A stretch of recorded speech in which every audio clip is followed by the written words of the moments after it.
Ou seja, o que acontece? Por que eu estou trazendo esse livro aqui, né?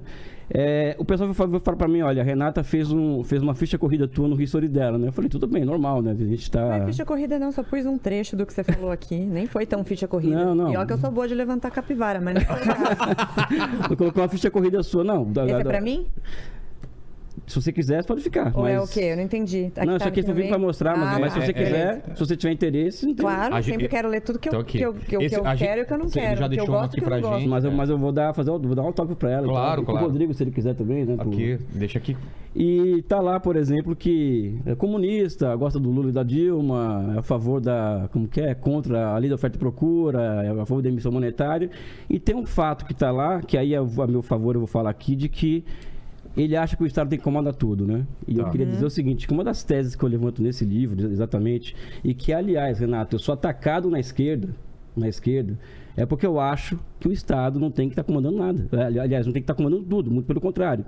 Uma das características do socialismo com características chinesas, que é o nome que eles dão, e esse livro é uma tentativa de comprovação científica disso, de que o setor público da economia é dominante, mas ele convive com múltiplas formas de propriedade, inclusive a propriedade privada capitalista na China, né? Então, eu nunca disse em lugar nenhum que o Estado tem que comandar tudo, ou seja, nunca... E sou muito atacado entre meus colegas de esquerda por conta disso, né?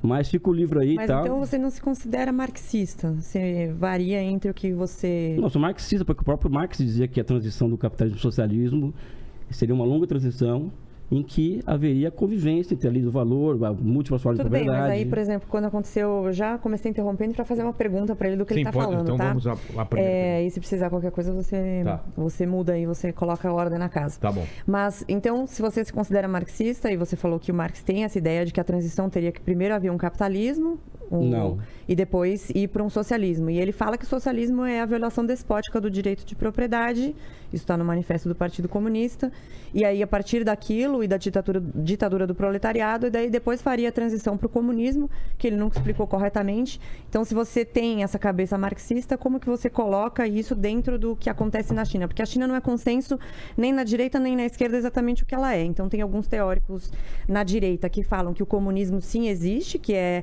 como se fosse a China, que não é a teoria que eu concordo. Eu concordo que lá existe um capitalismo de Estado, que é um capitalismo ou uma iniciativa privada fortemente regulada pelo Estado.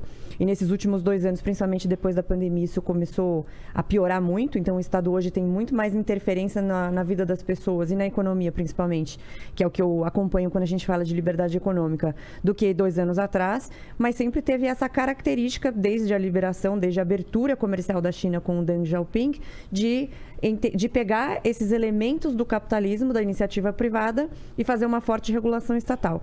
Então, na minha visão como economista, isso não é comunismo, isso é um capitalismo de Estado nos moldes chineses, que é até quando eu vim aqui eu falei, a China é uma mistura bizarra de capitalismo com socialismo. Como que você, sendo marxista, como que você se coloca nessa? Porque você defende o modelo chinês, mas você não defende o modelo soviético. O que é exatamente que você defende? Primeiro que Vou começar aqui, então, vamos ver se dá certo. Olha, foi. Aqui, ó. Vamos Primeiro que capitalismo de Estado é uma coisa meio estranha, vamos dizer assim, até porque o capitalismo ele é uma criação estatal, a moeda é uma criação estatal, o mercado e suas instituições são criações estatais. Então, como que o capitalismo é uma criação estatal? Só você pegar, por exemplo, desde a Revolução Puritana até a Revolução Industrial, existe uma série de inovações institucionais, que começam com o Cromwell, por exemplo, que leva à lei dos secamentos, né? E quem faz e quem leva a cabo essas inovações institucionais é o Estado, né? Então, não sempre, nem sempre. Não. Quem faz as inovações institucionais, que dá cabo à lei dos cercamentos e uma tipologia de propriedade privada que é típica da Inglaterra, é o Estado inglês, né? E não existiria capitalismo na Inglaterra, por exemplo, sem a formação, por exemplo, do Banco da Inglaterra. Não existiria, por exemplo, o capitalismo inglês sem a transformação da dívida pública em uma arma política, por exemplo. Ou seja, o Estado sempre esteve presente no capitalismo. Né? Então, essa mas Estado, Estado, desculpa te interromper, é porque eu só queria fazer essa... Não sei se isso é bom, é melhor você terminar de falar, mas é que o Estado... O que você prefere? Você prefere terminar de falar? Terminar? Eu faço a pergunta depois. Eu anoto aqui e eu pergunto. Não, pode falar. É que assim, você falou que o capitalismo, ele nasceu do Estado. Sim. E aí você falou que, na verdade, sempre houve presença do Estado no capitalismo. Na minha visão, são coisas diferentes. Então, você ter presença do Estado no capitalismo é real, mas o capitalismo não nasceu do Estado. O capitalismo nasceu de uma necessidade, ao longo do tempo, de uma evolução natural do comércio. Então, quando você fala de capitalismo, você precisa voltar para ver as relações comerciais desde os primórdios. Então, desde a Idade da Pedra, as pessoas começaram a fazer o escambo, sobrava um pouco de excedente. E o capitalismo, ele aconteceu a partir do momento que existia tecnologia e conhecimento para as pessoas aplicarem a produção em massa. E aí houve o êxodo rural, começou isso na Inglaterra, Adam Smith começou a perceber isso e observar esses primeiros passos.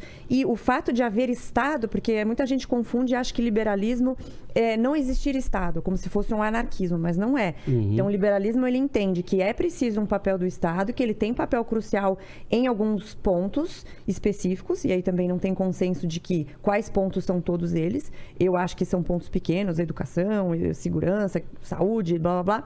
Mas acho que dá para fazer parcerias público-privadas. Mas o ponto é, o capitalismo, ele foi uma necessidade e ele veio da evolução natural do comércio. A presença do Estado, a formação de um Estado, ela é até posterior à ideia de você precisar fazer comércio com uma outra pessoa e conseguir encontrar uma outra tribo ou uma outra família que fizesse coisas que você precisasse.